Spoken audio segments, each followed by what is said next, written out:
بسم اللہ الرحمن الرحیم۔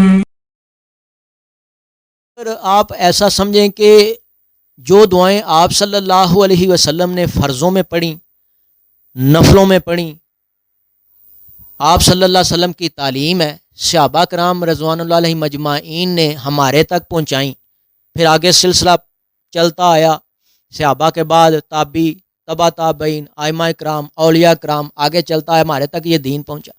وہ جو دعائیں آپ صلی اللہ علیہ وسلم نے تعلیم فرمائی، جو آپ صلی اللہ علیہ وسلم نے پڑھیں، اگر آپ ان کو دیکھیں نا تو پھر یہ کبھی بھی سوال پیدا نہیں ہوگا کہ ہم سجدوں میں جو دعا پڑھتے ہیں ان میں کوئی عربی بنا کے اللہ سے مانگ سکتے ہیں، اللہ سے دعا کر سکتے ہیں، اپنی جو ضرورت ہے اس کو اردو میں یا پنجابی میں یا عربی بنا کے ہم اللہ سے مانگ سکتے ہیں کہ نہیں؟ پھر یہ ضرورت جو ہے نا آپ کو نہیں ہوگی۔ پتہ کیوں نہیں ہوگی؟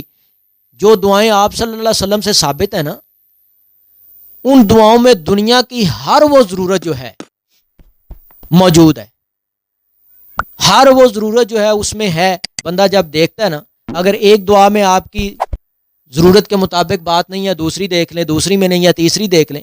کتنی ساری ایسی دعائیں ہیں جو آپ صلی اللہ علیہ وسلم نے نفلوں میں پڑھی، آپ صلی اللہ علیہ وسلم نے فرضوں میں پڑھی۔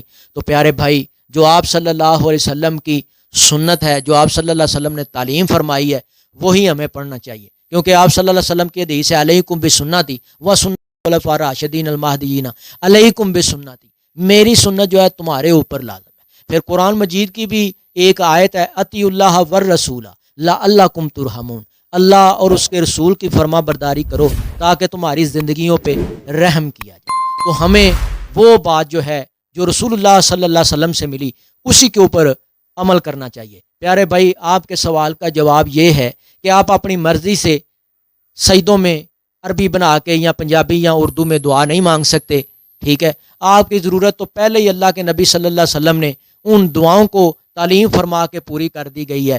جو بھی آپ کو ضرورت ہے، آپ اپنی ضرورت سے ریلیٹڈ دعا جو ہے وہ آپ دیکھیں۔ اگر آپ کو نہیں پتہ، کوئی کتابیں اپنے گھر میں رکھیں، ٹھیک ہے؟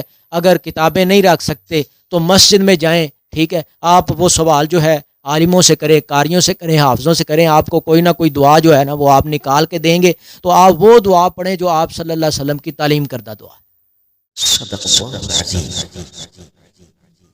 اگر آپ کو اس ویڈیو سے دینی فائدہ ہوا ہے تو حق بنتا ہے کہ آپ اس اسلامی چینل کو لازمی سبسکرائب کر دیں، لائک کریں اور کمنٹ میں اپنے خیال کا اظہار کرنا مت بھولیں۔